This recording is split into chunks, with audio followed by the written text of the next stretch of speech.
If you're losing your hair, you've probably seen shampoos claiming to stop hair loss or regrow hair. But here's the uncomfortable truth. Most hair loss shampoos do absolutely nothing.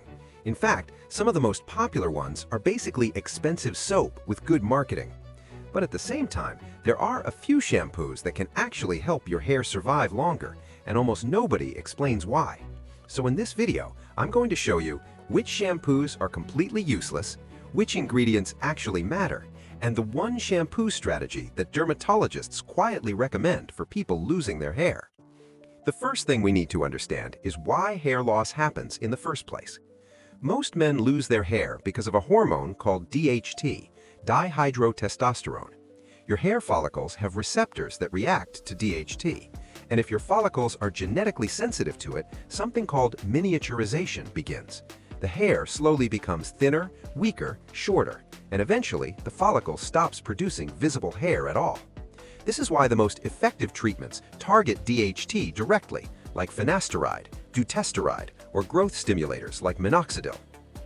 Now here's the key problem with shampoo. Shampoo stays on your scalp for maybe 30 to 60 seconds.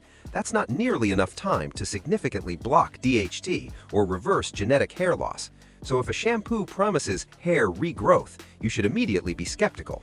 But that doesn't mean shampoo is useless, and this is where things start getting interesting.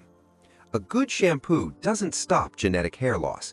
It creates the best possible environment for your hair follicles to survive. Think of it like soil for a plant. Bad soil doesn't kill the plant instantly, but it definitely makes it weaker. There are three things a good hair loss shampoo should do. First, reduce scalp inflammation. Inflammation around the follicle can accelerate thinning and weaken hair growth.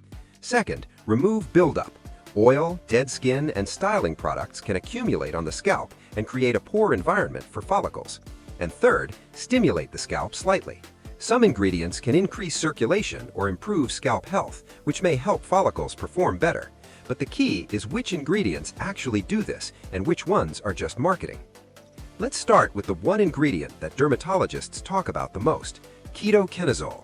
Ketoconazole shampoos were originally designed to treat dandruff and fungal infections, but researchers discovered something interesting. They also appear to have a mild anti-androgen effect in the scalp.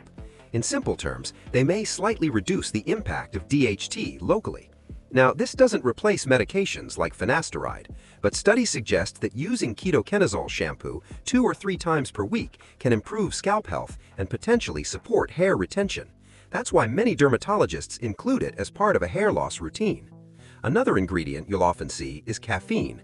Caffeine may stimulate hair follicles and counteract some of the suppressive effects of DHT in lab studies. Then there are ingredients like zinc or salicylic acid, which mainly help control dandruff and scalp buildup. Again, these don't regrow hair, but they improve the environment around your follicles, and that's more important than most people realize. Now, let's talk about the shampoos that sound impressive but rarely deliver results. Things like biotin shampoos, collagen shampoos, hair growth botanical complexes. These ingredients sound great on the label, but the problem is simple. Hair is made of dead keratin protein, so applying biotin to the outside of your scalp for a few seconds is extremely unlikely to change hair growth in any meaningful way. Biotin can help people who are deficient, but that usually comes from diet or supplements, not from shampoo. This is why so many hair loss shampoos rely on marketing instead of science. Instead of looking for a miracle shampoo, a better strategy is shampoo rotation.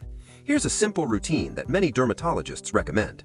Use a ketoconazole shampoo 2 or 3 times per week, then use a gentle daily shampoo on the other days to keep the scalp clean. Some people also include a caffeine shampoo occasionally. This approach focuses on scalp health and inflammation control, which indirectly supports hair survival. But there's one final thing you need to understand. If your hair loss is genetic, shampoo alone will not stop it. Shampoo is a support tool. The treatments that actually slow or stop hair loss are things like finasteride, dutasteride, and growth stimulators like minoxidil.